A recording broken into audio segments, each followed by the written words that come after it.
ಗಣೇಶೋತಿ ಹಬ್ಬ ಹಿಂಗೆ ಏನಾದರೂ ಉಗಾದಿಗೆ ಹಿಂಗೆಲ್ಲ ಏನಾದ್ರು ನಾಟಕ ಹಿಂಗೆ ಜಾತ್ರೆ ಹಿಂಗೆ ಇದ್ದೇವೆ ಅಂತಂದ್ರೆ ದಯವಿಟ್ಟು ನಮ್ಮನ್ನೇ ಕರೆಸ್ರಿ ಅಂತಲ್ಲ, ಯಾವುದಾದ್ರೂ ನಾಟಕ ಕಂಪ್ನಿನ ಕರೆಸಿ ಒಂದು ನಾಟಕ ಆಡಿಸ್ರಿ.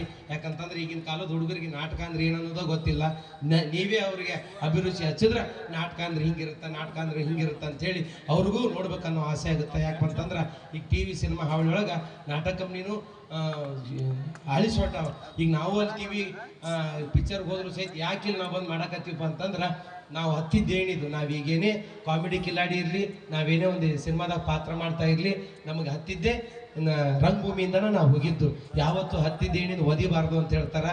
ಅದಕ್ಕೆ ನನಗೆ ಯಾವಾಗ ಬಿಡಿಬಿದ್ರೂ ಬಂದು ರಂಗಭೂಮಿ ಸೇವೆ ಮಾಡ್ತೀನಿ. ಅದಕ್ಕೆ ದಯವಿಟ್ಟು ಉಳಿಸ್ರಿ. ಯಾಕಂತಂದ್ರೆ ನೀವಿಲ್ಲಿ ಕರೆದು ನೀವೆಷ್ಟು ಮಾತಾಡಿರ್ತೀರ ಅಷ್ಟು ಕೊಟ್ಟಿರ್ತೀರ. ಅದಕ್ಕೆ ನಾವು 15 ಜನರಿಗೆ ಅಷ್ಟೇ ಕೊಡಲ್ಲ.